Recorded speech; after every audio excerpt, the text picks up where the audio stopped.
This has very beautifully found manifestation in the planetary system in which we live. The diameter of the earth, the diameter of the sun, the distance between moon and earth,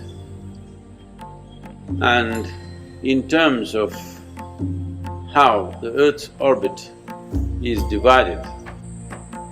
Based on this, knowing the connection between the celestial system and the human system, many things were evolved and developed.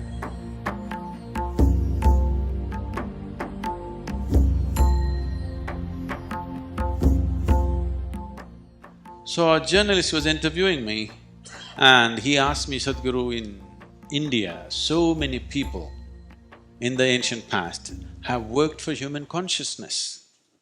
Who do you think has contributed significantly in the Western Hemisphere? Without hesitation, I said Charles Darwin. So he said, how is Charles Darwin? He's a biologist.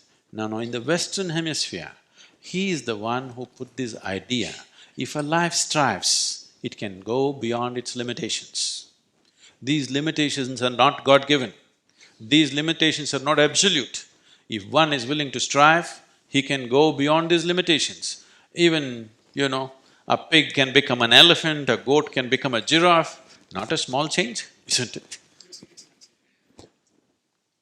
I will not talk about the monkeys, okay?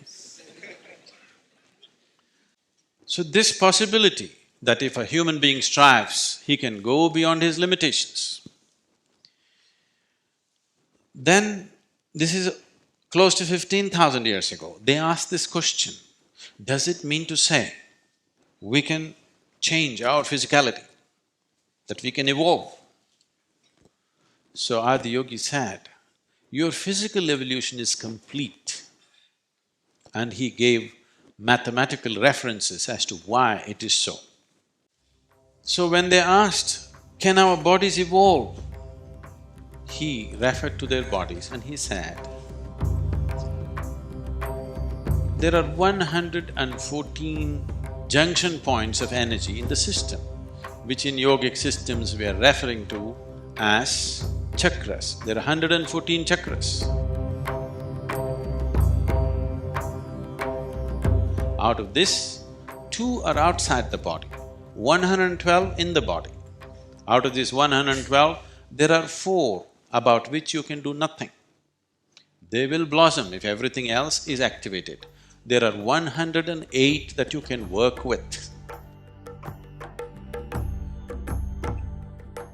So because of this, you will see traditionally, if you wear beads, it's 108.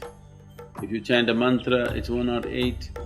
If you go around an energy space, 108. This is because there are 108 things that one needs to do if he wants to have a complete mastery over the human mechanism itself.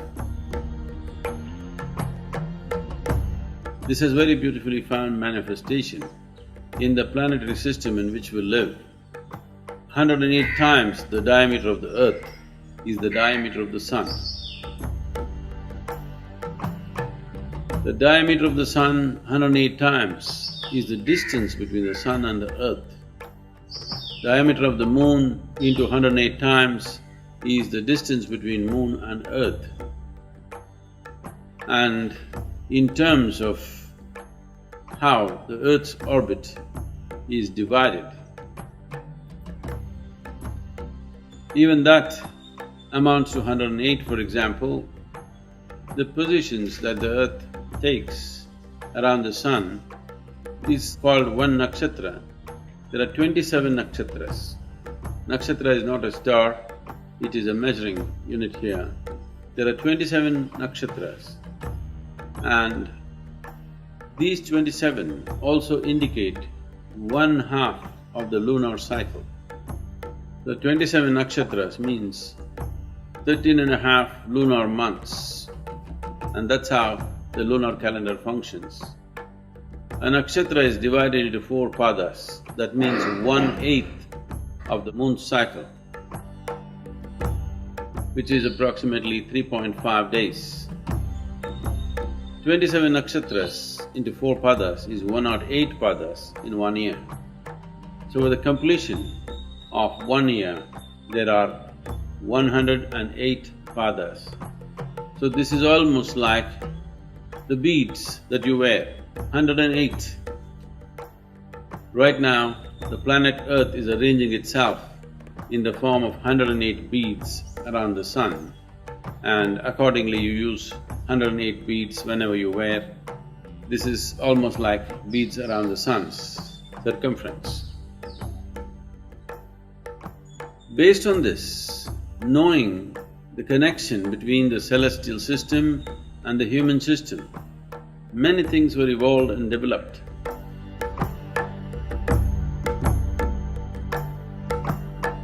It's very uncanny that now in the last 6 years, the neuroscientists in the world are saying the same things.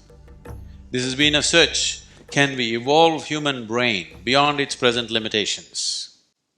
So, neuroscientists today are saying that you cannot evolve the human brain any further, not because of neurological principles, but because of physical laws on the planet. The only way you can evolve this is increase the size of the neurons, that is one way, or increase the number of neurons, that's another way.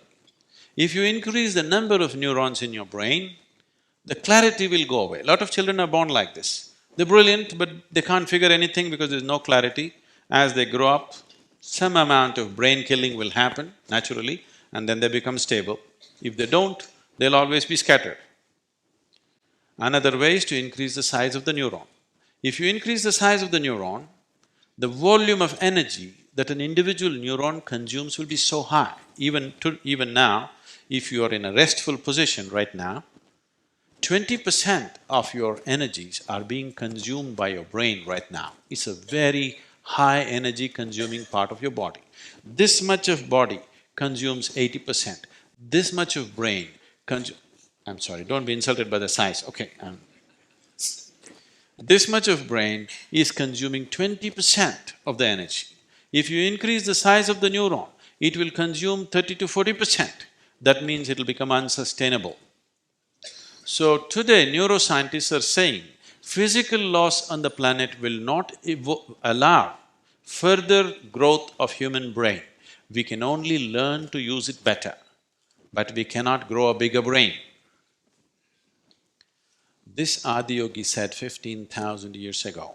He said, your physical evolution is complete because the solar system will not allow. Unless some dramatic changes happen in the solar system, you cannot physically evolve, but there are other ways to evolve. And he taught the methods as to how a human being can evolve beyond his limitations, and it need not be a physical evolution. It does not mean you lost your tail and you have to grow horns. It means that there are other ways to evolve which need not be physical.